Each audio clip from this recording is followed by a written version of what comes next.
বাঘাযতীনে building বিপর্যয়ে বারবার মেয়রের নিশানায় সেই প্রমোটার সুভাষ রায়। অন্যদিকে দোষের ভাগিদার হয়েছে সেখানকার আবাসিকরাও এবং একই সঙ্গে মেয়র কাঠগড়ায় তুলেছে লিফটিং কোম্পানিকেও। কিন্তু এখানেই প্রশ্ন উঠছে, পুরসভার অনুমতি ছাড়াই কি ব্যাঙের ছাতার মতো গজে উঠল এই বহুতল?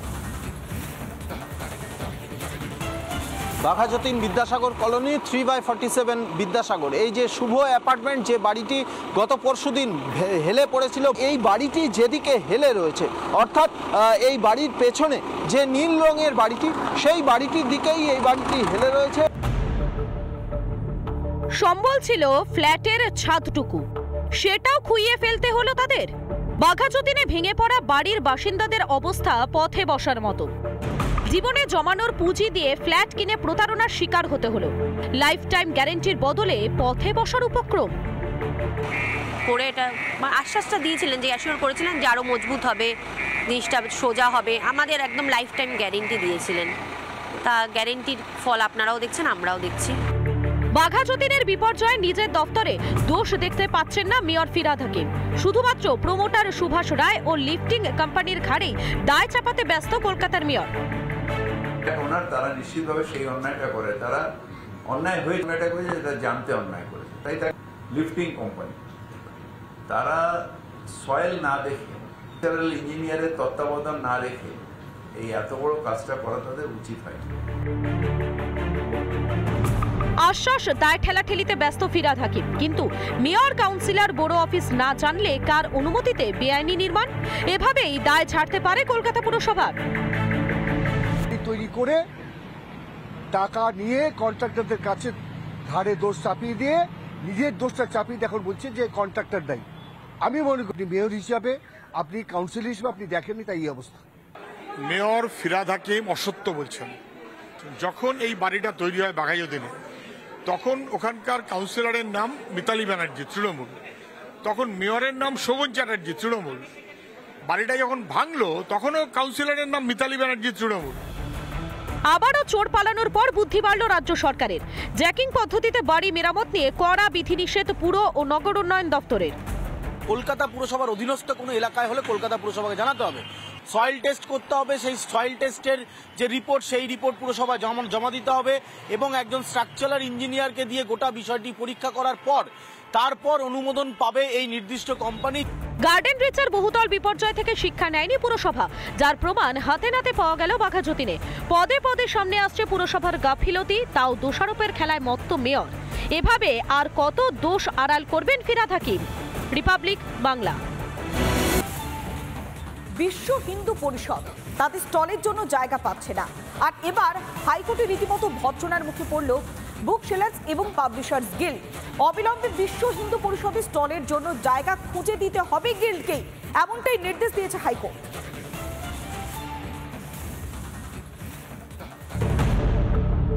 হিন্দুদের সাংবিধানিক অধিকার কেড়ে নিতে চায় মমতা বন্দ্যোপাধ্যায়ের সরকার।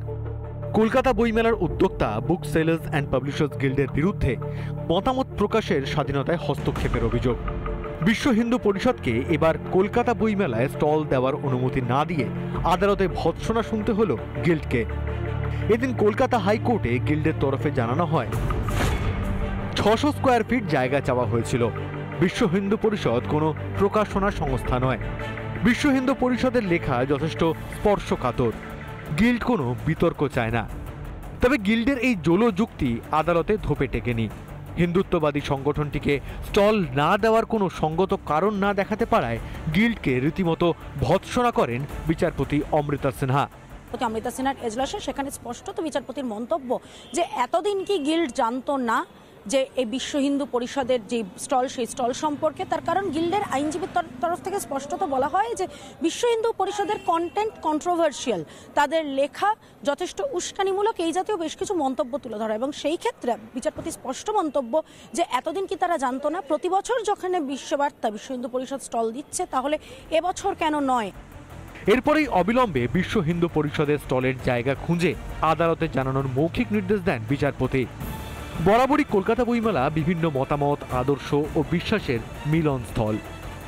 সেখানে শুধুমাত্র সংগঠনের নাম, আদর্শের ভিত্তিতে বৈষম্য কেন করা হলো? এবার পশ্চিমবঙ্গের সংখ্যাগরিষ্ঠ হিন্দুরা যারা ঠিক করবে তারা আবার 1946 সালে দেখবে কিনা। হিন্দু ব্যাশিং করাটাই যদি একমাত্র সেকুলারিজমের সার্টিফিকেট হয় তাহলে সেটাই হবে। গিল্ডের ওপর সরকারের যে একটা বড় প্রভাব রয়েছে তা কারুর অজানা নয়। গিল্ডের স্টল দিতে অস্বীকার করাটা কি বকলমে সরকারেরই হিন্দুত্বের কণ্ঠরোধের প্রচেষ্টা? আমাদের মনে হচ্ছে হিন্দু সংগঠন যেহেতু বিশ্ব হিন্দু পরিষদের, তাই হিন্দুত্বের প্রচার যাতে না হয় তার জন্যে সরকার এবং গিল্ড মনে হচ্ছে প্রচেষ্টা করছে। তো এটা আমরা সেই জন্য গিল্ডের কাছে আবারও অনুরোধ, এবং আমরা অমৃতা সিনহা জজ সাহেবের কাছে আবেদন করব বিশ্ব হিন্দু পরিষদের এই স্টল যেন দেওয়া হয়। শেষ পর্যন্ত আদালতের হস্তক্ষেপে কলকাতা বইমেলায় স্টল পাচ্ছে বিশ্ব হিন্দু পরিষদ। তবে মমতা যেমন একবার রামের স্লোগান শুনে চটেছিলেন, তেমন গিল্ডেরও কি হিন্দুত্বে অরুচি? রিপাবলিক বাংলা। বৃহস্পতিবারই আইনি প্রক্রিয়া দেখে নিতে বলেছিলেন মুখ্যমন্ত্রী মমতা বন্দ্যোপাধ্যায়। সেই মতোই কোতোয়ালি থানায় এবার 12 জন চিকিৎসকের বিরুদ্ধে মামলা রুজু করেছে সিআইডি। কিন্তু এখানেই প্রশ্ন উঠছে যে একদিকে সাসপেন্ড করা হলো, তার উপরে মামলা রুজু করা হলো, কিন্তু যে লিঙ্গার ল্যাকটেট অর্থাৎ যে স্যালাইনকে কেন্দ্র করে এত বিতর্ক, সেই স্যালাইন কেন এখনো পর্যন্ত থেকে যাচ্ছে তা নিয়ে হচ্ছে প্রশ্ন। এত কিছু যখন ঘটছে তখন চিকিৎসকদের ওপরে যে খাড়া নেমে এসেছে তা কোনোভাবেই মানতে চাইছেন না চিকিৎসকরা। সব সাজেশন মেনে নিয়ে সাসপেন্ড করা হয়েছে এবং সিআইডি ক্রিমিনাল কেসগুলো দেখবে।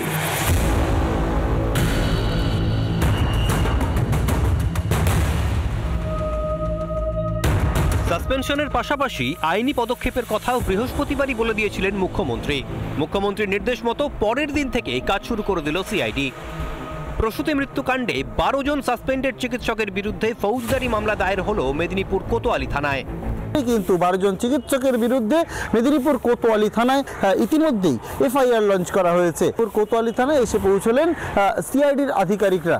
একাধিক বিষয় কিন্তু খতিয়ে দেখার কথা সিআইডি আধিকারিকদের, এবং একাধিক জামিনযোগ্য ধারায় মামলা করা হয়েছে ওই 12 জনের বিরুদ্ধে। ভারতীয় ন্যায় সংহিতার 105 অনিচ্ছাকৃত খুনের মামলা, 125B প্রাণঘাতী হামলা এবং 198 সরকারি কাজে গাফিলতির মামলা রুজু করেছে সিআইডি। স্যালাইনে প্রসূতি মৃত্যুর বিষয়টি এড়িয়ে চিকিৎসায় গাফিলতির তত্ত্ব মানতে নারাজ চিকিৎসকদের একটা বড় অংশ। সরকার তার নিজের দায় ঝেড়ে ফেলার জন্য তারা ডাক্তারদের উপর দায় চাপাচ্ছে, ডাক্তারদেরকে বলির পাঠা করবার চেষ্টা করছে, নিয়ম না মেনে সাসপেন্ড করলেন। কেন্দ্রের রিপোর্ট বলছে 25টিরও বেশি অভিযোগ ছিল পশ্চিমবঙ্গ ফার্মাসিউটিক্যালের বিরুদ্ধে। এমনকি রাজ্য সরকারও 2015 সালে নিষিদ্ধ সংস্থা রিঙ্গার ল্যাকটেট সলিউশন নিয়ে অভিযোগ পেয়েছিল বলেও দাবি। তারপরও কেন বিতর্কিত সংস্থার সঙ্গেই চুক্তি করেছিল রাজ্য সরকার? কর্ণাটক স্বাস্থ্য দপ্তর একটা অভিযোগ করে, তার ভিত্তিতে একটা ইন্সপেকশন হয়। এই ইন্সপেকশনে পশ্চিমবঙ্গ রাজ্য সরকারের ওষুধ দপ্তর ছিল, ওরাও হাজির ছিলেন।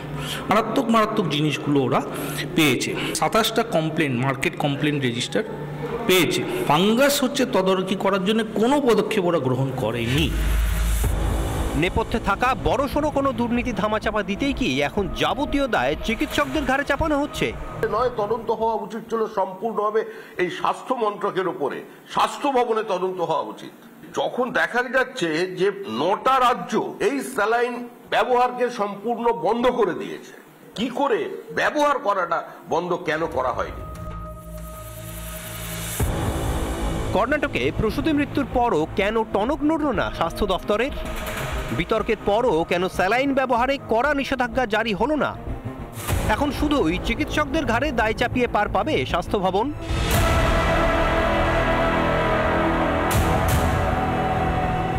দায় এড়াতে পারবেন স্বাস্থ্যমন্ত্রী?